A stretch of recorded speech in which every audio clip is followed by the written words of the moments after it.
क्या आपको अपना पार्टनर अपने पास नहीं आने देता? Hi, I am doctor Mujahid Farooq, your sex therapist at men's care clinics. हम बात करेंगे बड़े इंपॉर्टेंट सवाल पे, जो आपको शादी के शुरू में भी पेश आ सकता है या शादी के बाद काफ़ी अरसे के बाद भी पेश आ सकता है।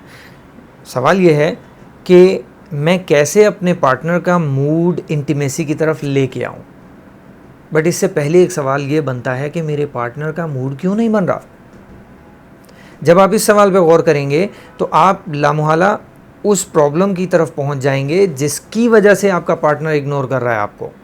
दो चीज़ें हो सकती हैं, जिनकी शादी अर्ली होती है, यानी शादी के शुरू में जिनको ये प्रॉब्लम आता है, वहाँ वजह जो है वो कुछ और हो सकती है, और शादी के कुछ अरसे या सालों के बाद वजह कुछ और हो सकती है।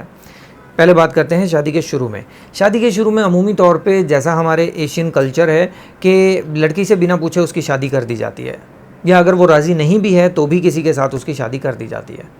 यहाँ प्रॉब्लम आता है कि क्योंकि यहाँ पे लड़की की मर्ज़ी शामिल नहीं है, वो आपके साथ उतनी अटैच नहीं होगी।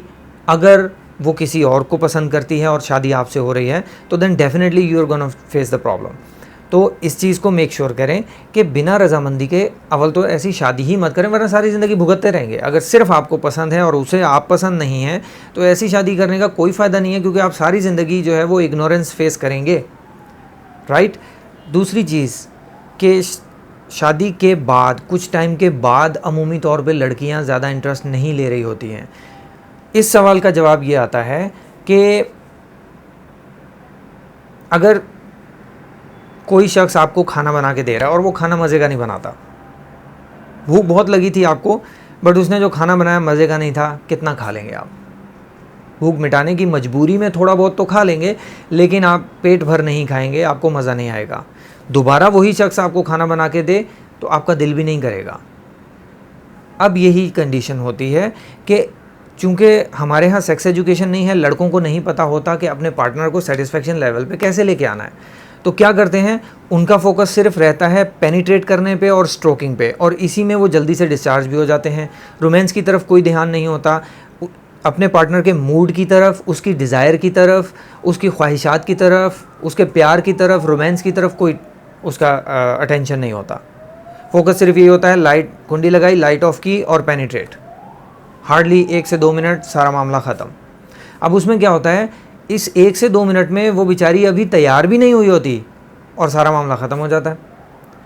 उसकी वजह से क्या होता है कि जब उसकी बार बार वो डिज़ायर पूरी नहीं हो रही तो उसमें चिड़चिड़ापन आना शुरू हो जाता है।